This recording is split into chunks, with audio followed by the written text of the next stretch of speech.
എന്തിനാ നീ ഇങ്ങനെ കൈവീശിക്കൊണ്ടിരിക്കുന്നത്? കൈ താഴ്ത്ത്, നാട്ടുകാര് നോക്കണ കണ്ടില്ലേ? നിന്നെന്താ പാമ്പ് കടിച്ചോ? ദീപിക പദുക്കോൺ കോണാണ്. മര്യാദക്ക് നടക്കടി അങ്ങട്ട്.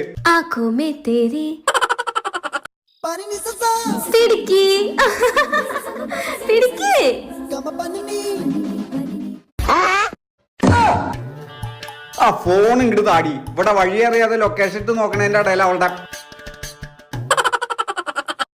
ഒരു മിനിറ്റ്, ഇപ്പൊ വരാ.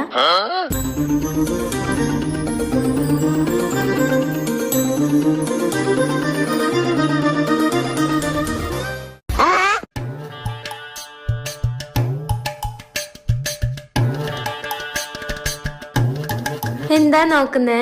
നിന്റെ പല്ലുള്ള ഒച്ചക്ക് കഴിച്ച ചീരപ്പുഴ ഇരിക്കണ്ട. അത് കണ്ടിട്ടാവും അവര് ചിരിക്കണ്ടായിരുന്നെ. ഇത്രയും പ്രായമായില്ലേ?